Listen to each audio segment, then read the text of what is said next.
They didn't even wait for the cord to be cut.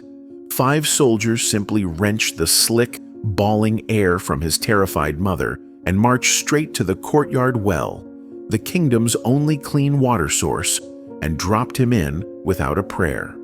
The coup began, as these things usually do, over dinner.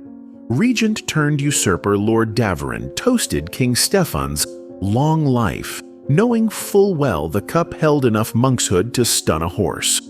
Stefan collapsed face first into a platter of roast swan, while the orchestra dutifully kept playing. Courtiers screamed, guards rushed, and in the cacophony, Davorin's men sealed the hall, disarmed the panicked nobles, and announced a necessary transition of power. The secret, of course, was the baby, 2-hour-old Prince Bogomil, last breathing obstacle between Davarin and an unchallenged crown. Removing an adult rival was messy. Removing an infant rival took less time than sharpening a dagger. The midwife who had delivered Bogomil only minutes earlier swore later, between bouts of hysterics, that the child never cried on the way to the well. Perhaps the shock muted him. Perhaps the night wind stole the sound.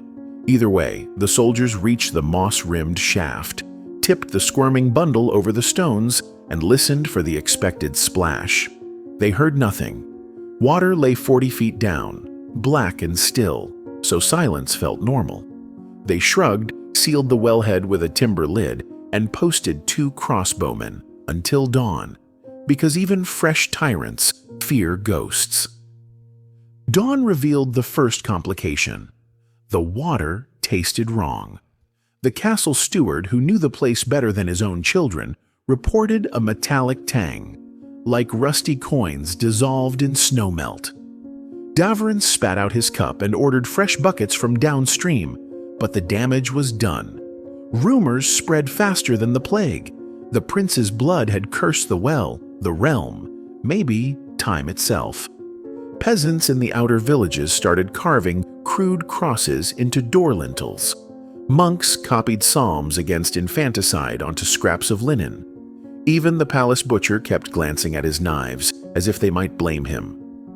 A week later, the body still hadn't surfaced. By rights, a newborn wrapped in silk should have floated like a macabre lily after 2 or 3 days. Instead, every time a rope was lowered, the end came up unbloodied. Davarin demanded divers.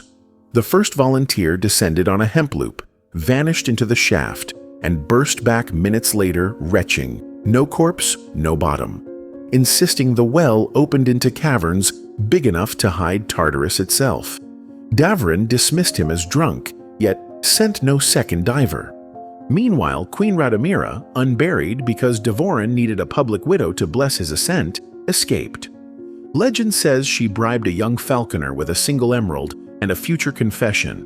What's certain is that she fled south, barefoot, milk still staining her gown. Her flight mattered because she carried the one artifact Davarin had forgotten, the silver cruciform rattle traditionally laid in the crib of every royal infant.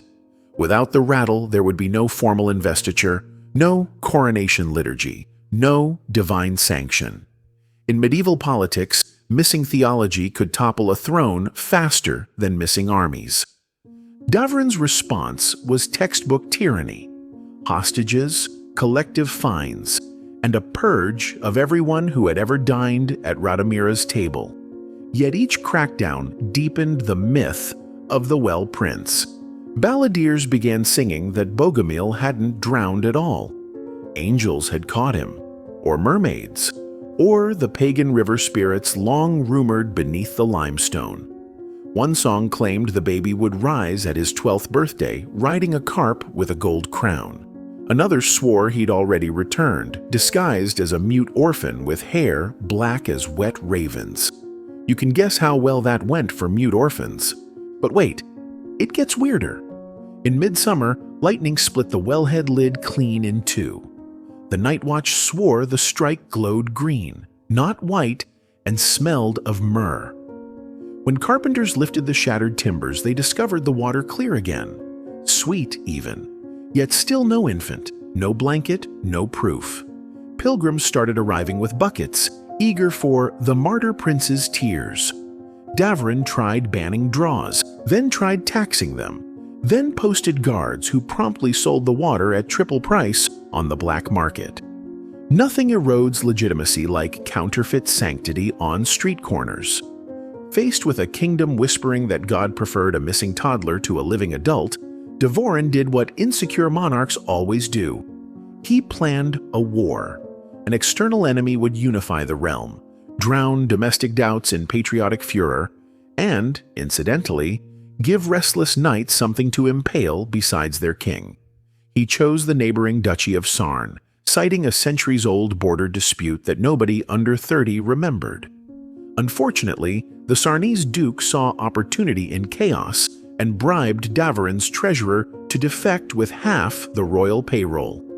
The army mustered, discovered its wages vanished, and mutinied before the first trumpet call. Desperate, Davorin dug up Stefan's corpse, yes, literally, dressed it in coronation robes, and paraded the rotting king through the capital on an ox cart, proclaiming a miracle resurrection that validated his own regency. Contemporaries say the smell reached the battlements. One monk recorded, with admirable understatement, "The deed availed him little." Within a fortnight, the mutinous captains marched home, laid Stefan's moldering remains gently in the royal chapel, and invited Davarin to surrender. He refused, retreated to the high tower, and spent 3 days watching the cursed well from a window, waiting for either water or infant to rise and absolve him. Neither obliged. On the third night he leapt, some chronicles say pushed, into the same shaft where he'd ordered Bogomil thrown.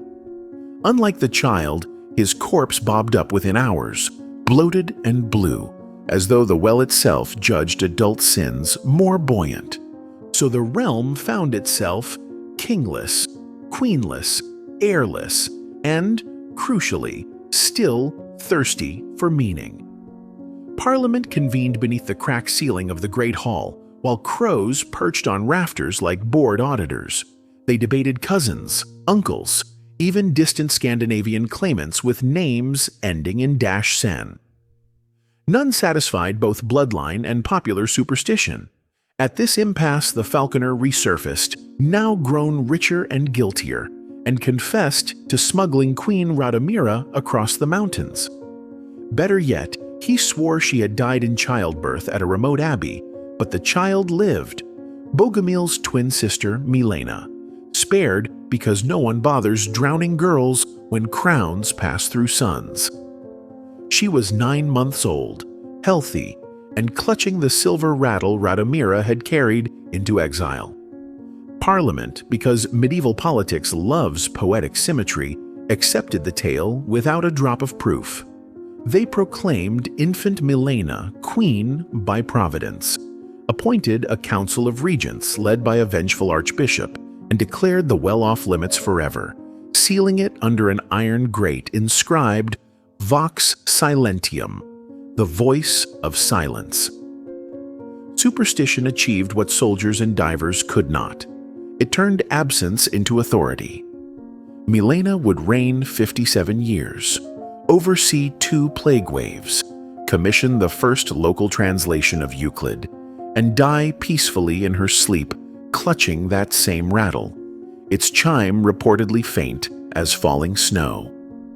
As for Bogomil, chronicles after Milena's coronation grow noticeably coy. Scribes mention the lost twin, the way polite dinner guests mention flatulence, acknowledged but never dwelt upon. Yet every generation produced a wanderer claiming to be the boy who never hit the water. One showed half-healed gills on his neck. Another carried a chunk of limestone from the palace abyss. A third recited court gossip only Stefan's pillow confidants could have known. All vanished into folklore, usually chased by skeptical guards or adoring fanatics. Centuries later, when engineers drained the well during a cholera panic, they found coins, goblets, 4 swords, 2 rusted helmets, and exactly 0 infants. Modern archaeologists offer mundane explanations. Turbulence, hidden channels, maybe wolves dragging the corpse when floodwater overflowed. But locals still warn distracted children near wells. Mind the bogomil depth. It keeps what it takes. And somewhere between cautionary tale and civic myth, the kingdom learned a brutal lesson. A single ruthless moment can echo longer than any crown, because people remember mysteries far better than they remember kings. So the silent well remains, moss creeping over iron, water level unknown. Tourists toss coins for luck, historians take measurements, teenagers dare each other to lean in and listen. The brave ones swear they hear a faint rattle, impossibly far below, keeping time with a heartbeat that never grew past its first hour.